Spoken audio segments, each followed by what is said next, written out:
Hello, my name is Steve Matthews. I'm an industrial technical solutions architect based out of the UK. In this video, I want to look at how we can integrate cyber vision with firepower using SecureX orchestration to enable us to block an attack. So let's start with some caveats. As written here, this is really not about the products. The expectation is that you have some understanding of what cyber vision is and also what firepower is. Here we're trying to glue them together using SecureX orchestration. So as part of that, I'll give you some information on the SecureX platform. There are many SecureX videos on YouTube from a very good TME team, so please go and check them out. And ultimately this is a simple demo just to show capabilities. A lot of people have been asking about how this is achievable, and I thought I'd pull something together to give you an overview of a demo of the art of the possible, and it's all available today. So let's start by looking at what versions were used here. In order to support CyberVision SecureX Ribbon, and we'll talk about that in a sec, you really need version 4.1 onwards. And we've had an integration with SecureX for quite some time, but this is a big enhancement because it gives us the ability to run the SecureX Ribbon toolbar directly from CyberVision itself. You also need an existing SecureX account based upon another platform like Secure Network Endpoint or something like that. Firepower needs to be version 7 or later because I'm using a capability called dynamic objects, which gives us a really powerful capability to use an API to do dynamic updates into things like policy on Firepower. SecureX is a cloud-based system supported by Cisco, so the requirements are updated constantly. There were no special requirements other than enabling orchestration, which is probably not enabled by default if you already have an SecureX account. It's something that you would need to request. So let's talk a little bit about SecureX. SecureX is Cisco's cloud-based platform that allows you to bring many platforms together that are Cisco and third party and give you, first of all, a dashboard that would give you a view of the truth across a whole estate of security platforms, which is what a lot of people have probably seen to date. In fact, it can do an awful lot more than that because of things like orchestration.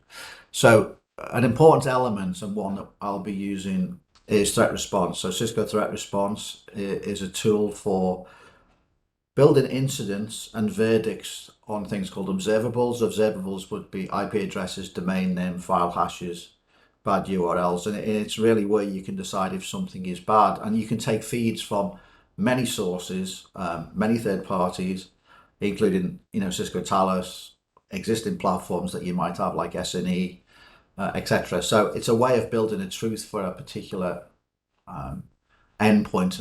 You can also add your own threat feeds into this from your own private intelligence, and that's something I do as part of this particular demo. A lot of the details around threat response are probably beyond the scope of this video, so I'm not really going to talk about them here, but just be aware we're using threat response to build the information that allows us to block the attack. So orchestration is a big part of what the capabilities are within SecureX.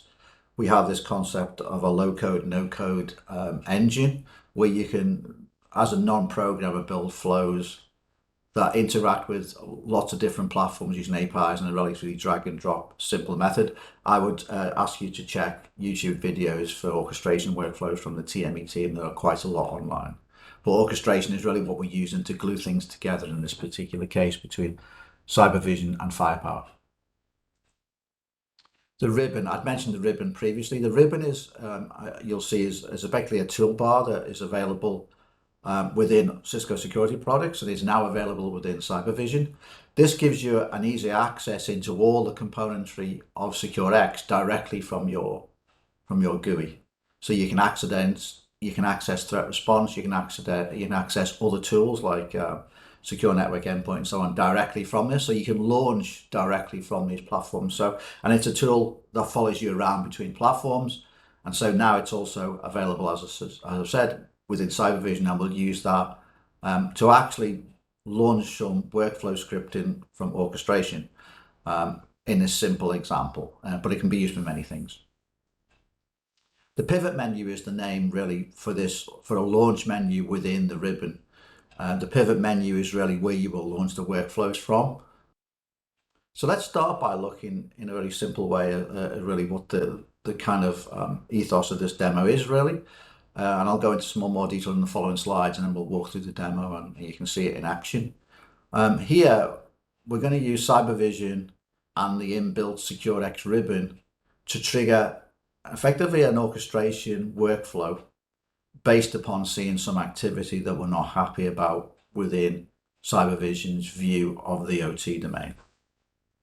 And so the first thing we're going to do is launch a workflow based upon an observable that we're concerned about, and we'll look into that a bit more. The orchestration workflow will interact with Cisco Threat Response, where we'll push some information, we'll gather some information. This will give us a value that we can then use to pass into FMC ultimately to block the attack. So we're gonna extract the value, use that value simply in an API call, which we're then going to push using a dynamic object update into Firepower through FMC, and this will interact directly with a policy and cause that policy to implement a block of an address that we're not happy with, and you will see that dynamically happening within a few seconds. This is clearly a simplified example. The fact that we have this capability is really important because it brings us an integration completely with the other platforms that the customer might have. So let's move on to our attack scenario. Here we have an attacker that has been searching for exposed devices, and it just so happens that the domain below, the test domain in this customer, is exposed. The PLC is available for access to the internet, so he's now got a target to attack. So I'm going to use Kali to show how that attacker can shut down the PLC relatively simply. So as part of this, Cybervision is obviously in place, and it's actually monitoring this particular OT domain, and it has some baseline set up. So it's looking for deviations in behavior across an OT set of automation that's been set up. Let's go to Cybervision and take a look at the baseline, but also let's have a bit of examination of the SecureX ribbon. And you can see on this login page that the ribbon is at the bottom of the page. And this is the same ribbon that you would get in any of the other security platforms, and it gives you immediate access into a lot of different things. If I click on this icon here, you will see that I've now got access to quite a lot of the capabilities directly. So I can actually launch a direct cross-launch into any of the applications, and you can see SecureX, AMP for endpoints, threat grid, threat response, etc. On the left-hand side, you can see that you have direct access into things like incidents and casebook, which are things that you would probably do as part of any investigation. And we can drive directly from Cybervision into an incident and create one within the backend system based upon something that we see in the event log. So if we go to the monitor section, you can see that we've got a baseline set up. This baseline is a very simple, small amount of automation that consists of a Schneider PLC here and a number of one device, a client that's accessing Modbus values directly. There's also a programming workstation that is able to stop, start, and program the device. So this is the small group of automation that I have, and this is actually the device. These devices are accessible from that attacker's viewpoint. And this particular Schneider device, the guy will attempt to attack. And we'll take a look at that, and we'll have a look at the baseline change that will occur when that happens, and then we'll take some actions that then put us in a position to block that attacker from future connectivity. So what we're going to see in the next part of the demo is we're actually going to see the attacking process. We're going to see the baseline change, and therefore we'll see a deviation, and this will alert us to a situation where we could easily raise an incident. Specifically, that will go into the SOC anyway, because it'll be northbound from the event information that we generate. But specifically here, I want to do a relatively simple thing and run a workflow from the ribbon directly that can block this attacker.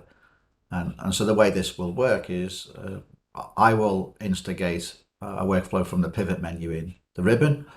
It will interact with orchestration. Orchestration will interact with threat response to gather the information for that particular address, which we call observable.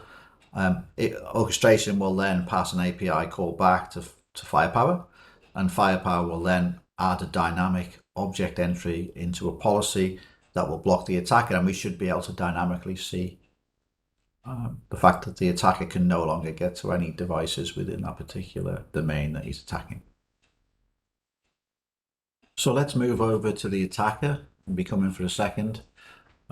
Based on the fact that he's analysed, his data from the internet and discovered that this particular device is open to attack, he's now going to use Metasploit toolkit within Kali, which has some Modbus tools in already. He's going to use that to do a stop on this Schneider PLC in an operational network somewhere. Let's see how easy this is to do. So in Metasploit, if I do a search for Modbus, there's a number of attack modules already available, and you can see I'm going to use number 6, which is basically issue a start-stop command directly to something. And the only thing that I really need to set here is the actual address that I'm going to attack. So if I set our host to the address of the PLC, so the address that I'm actually going to attack and the ones that's accessible is there. You can see that the command it's going to issue is a stop. It's going to send it over 502, which is a standard port for Modbus. And really all I have to do is execute a run, and it's now sent a stop command to that PLC that was not issued by anything within the automation domain. So having waited about a minute, because that's the minimum time for update to baseline, you can now see that we've clearly got a change to the baseline. You can see we've got a device appeared that wasn't there, and you've also got this arrow which shows that there's been some flow data directly into the PLC. So let's just have a quick check what it thinks about these objects. If we look here, we can see, and we click on the line, you can see there's been a start-stop type activity, which was clearly not expected. So this is a bad thing, and typically we would raise an immediate alarm alert by reporting this activity. You can now see that this is how baseline kind of works. We've now affected a change in the baseline, and it really needs to be investigated and reported. So I'm now going to use the ribbon to check out the observable of this page. Typically you would have raised an incident for this, but I want to try and make it short and simple just to give you an indication of how the interaction with orchestration can work. So now if I come down to the toolbar here, I can do find observables on page, and this will give me a list of any IPs and MACs it can find, or domain names, and you can see IP addresses here. But notice that this one is already known as a malicious address. All I've really done is I've searched for observables in this page. SecureX and the tool already knows that this is a bad address. So how is that possible? Well, it's possible because Cisco Threat Response has intelligence on this address from a number of other sources. It has information from Talos, it has information from your existing potential IT tools. So this was already known to be bad based upon judgments made by other devices, and it's reflecting that directly in the tool. But because I know it's malicious, because it's been reported elsewhere into my toolkit base, I can then click on the down arrow, and the down arrow will give us the pivot menu. So this is the menu where you can instigate actions, and you can see there's a whole load of canned actions that you can do. But ultimately, you've got SecureX orchestration actions. So what I'm actually going to do in a sec, and I'll show you that this works dynamically, I'm actually going to send the information through to instigate one of these workflows, which is effectively doing the block on the firewall. We'll do that, but first of all, I'll do a ping so you can see it actually can work dynamically.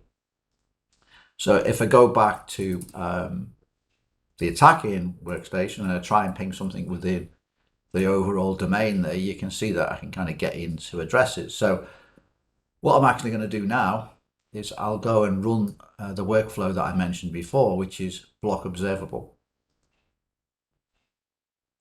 And what that's actually doing in the background, it's going to threat response, it's doing some interaction, but it's also pulling the address back, and it's going to send that address over to Firepower.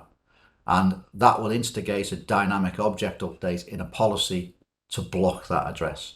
And actually you can see it's already happened. No longer can I get to anything within that domain. So before we go over to firepower and just have a look at how the dynamic object is applied, maybe it's worth having a quick look at other things that are in that pivot menu. If we do the same action and look for observables, you can see our malicious IP pops out. But what we can actually do, I mean, I was launching SecureX orchestration workflows, and you can see there's a whole bunch. You can see that we can actually look for the address in Umbrella, Threat Grid, Talos, Intelligence. You have this easy access from the menu to many places to investigate it. If I just go straight to threat response and investigate it, it'll kind of build a recent map of what it knows about that address in my particular domain. If we click on this, you can see the kind of judgment space. At the top up here, you can see there's 5 modules of judgments. Global threat intelligence, firepower, private, that's come from me, but you see Talos, you can see Umbrella. So this is how that you can build this map of challenges over some of these particular bad actors in a very concise way, because you've got all the data to hand. But that's just an example of how threat response would see that address, and modules from secure network endpoint, etc. can all be included within that intelligence feed. Without going into too many details, let's just take a quick look at the orchestration component that's blending cyber vision component and the firepower component together. If you log into SecureX, you get the ability to build these kind of dashboards, and this is one I've got for a couple of the platforms that I use. But you'll see along the top bar, you've got this orchestration component, which is really the thing that we're using here to drive the automation. And this is the low code, no code component that I was talking about. These are the workflows that are accessible through that pivot menu. So let's take a basic look at what orchestration workflows look like, so you've at least got an idea. Here, I've logged into the orchestration section within SecureX, and you can see these are all the workflows that exist, some which I've created, some which are there already, some are downloaded from GitHub directly.